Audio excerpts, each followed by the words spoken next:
Good evening, Zimbabweans. This is Nyatimba Mutota coming to you. We had promised that we would come back to you to chart the way forward. Today is the day. We apologize for failing to come back to you in good time. We delayed by a day, simply because of technical glitches by the newsmen, and also because of disturbances coming from Zigananda.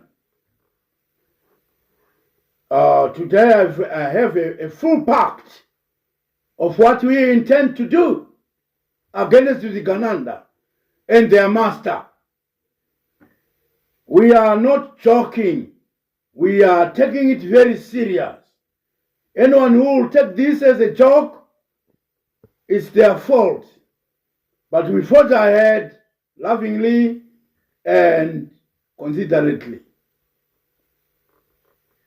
We had done a good thing to give notice to Mnangagwa to stop KB3 or step down.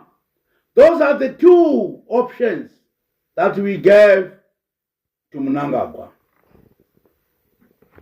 For me to be understood properly by even Mnangagwa and his cronies and Zigananda, here is a full pact of his charges.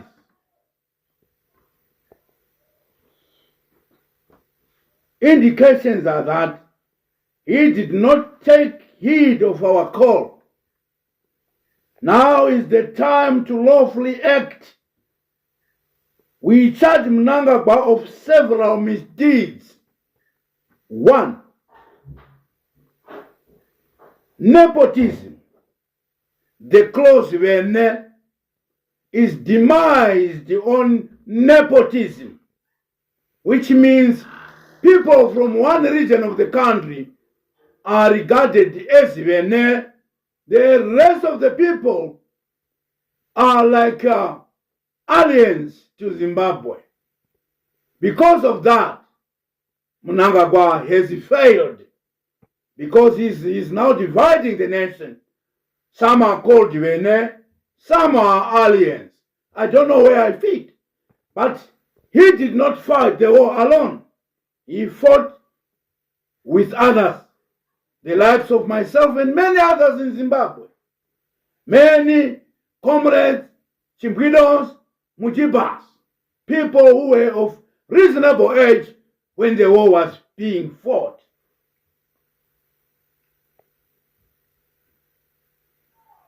It's not only motive and nepotism. We charge him of plunder of national resources. Long ago, we used to have a system in this country where we would have what we call a quarterly gazette, and some laws that were there to make sure that the people who are the masters of those who are in positions of power, because they have been chosen by the people through elections, those people would make reports that would actually circulate the whole country to tell the nation how much gold is in the reserve bank, how much lithium, how much of each mineral resource that is in the reserve bank, including cash, how much do we have in the reserve bank. Now, it's the thing of the past. It's now a top secret to be known by a few, if not the only Mnangagwa's own family alone. Ladies and gentlemen, Mnangagwa is plotting to create a dynasty where he employs all his children, his wife, and everyone else to take them into government. By choosing Mnangagwa, we are now thinking that we made a big blunder in that he is now taking even people who are not relevant, with no requisite qualifications, to occupy key positions in the economy. The likes of his son, the likes of his wife, and all his sons and other cronies that are occupying positions in key departments of government. We charge him of plundering national resources. Now that these mountains are being dug by Chinese, not only Chinese, according to what I think Mnangagwa has come to a point where he now agrees with those colonial masters of yesterday are impassable. A lot of potholes, some of the potholes are bigger than a grave. You can actually bury your relative in the big pothole and bury them in there. Nobody will actually worry, nothing happens. That will be a good burial, you see. And because of that, we also have hospitals, no medication in hospitals. You see, you go to the hospital to be charged. If you don't have a small book where they can write records, they say sit on the bench until you get a book. You see, that is bad for the government of Zimbabwe to act like that. Then we see failure to run, failure to maintain even in the infrastructure, and failure to run the education system of the country, and failure to pay,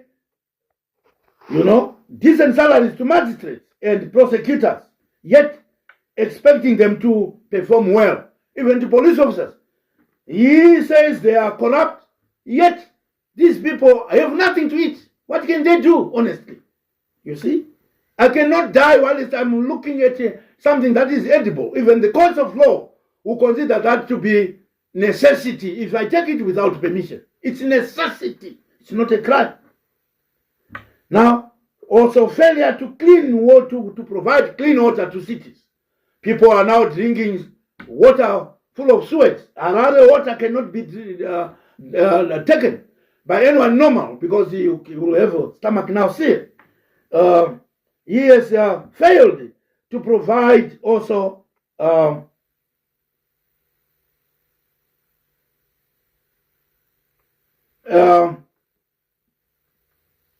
decent pensions to pensioners. We envisage that pensioners' salaries must be based on a premium of $3,000 of a person who has been working earning that amount. Now, and again, he went on to replace rank marshals. All rank marshals and all those people who were operating Mishika were replaced by ZANU-PF youths. Because only ZANU-PF youths have got the mounts. Only ZANU-PF youths and no other. Opposition people must die. If you want to survive, you must join ZANU-PF. So it's compulsion. It's no longer persuasion. This man is evil.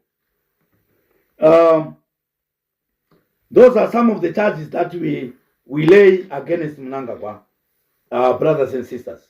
So he has caused unjustified punishment to soldiers. 65 soldiers have to date been arrested. No one knows who scattered those papers in the camps. It could be an enemy also who brought those things there and scattered them. So someone innocent must suffer, and they must be forced to admit to the judges. We charge the regime of bloodshed. Matebeleland there, the Gugula Wind, we have not forgotten. Many people have lost life. Yeah, even in the way that he was also poisoned, you see. We cannot have power. Power that you take through killing others is not sweet at all. People who were protesting women were shot from the back by soldiers and nothing was done. And you cannot tell me that that is the leader that must actually be supported by the normal people. No. I don't think God is happy about what Mnangagwa is doing right now. No. People's houses are being demolished. Children are having to sleep outside in winter. That is untold suffering caused by a person who must actually give people proper notice and actually create alternatives of where the people must go before people are moved. Now, there is an alternative to that. Alternative is Guloguru and Maduku.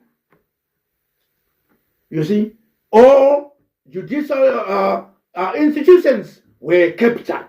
Every institution in Zimbabwe has been captured. They do it according to the will of the leaders, which is not right to us. Because of that, this man must actually resign. Or if he doesn't want to resign, we must take legal action against this man, which legal action has already started. You know, the applications that were put by Maduku, you know, it's a delay. The judgment is delaying because really Maduku shook the judiciary. This I can tell. I was there and I saw what happened. They are only delaying because Maduku has got the case. He won. This is what I know. I listened to the arguments. I could tell who is now taking the Warsaw, you know. So now I have the solutions, fellow Zimbabweans. What solutions do I have? And I want to preclude this by some kind of introduction. Once we have a problem as a nation, we must agree to solve the problem amicably and lawfully. We have realized that people in Zimbabwe fear to be shot dead. That is a fact. We have tried a lot of times. Even Comrade Gates had tried a lot of times.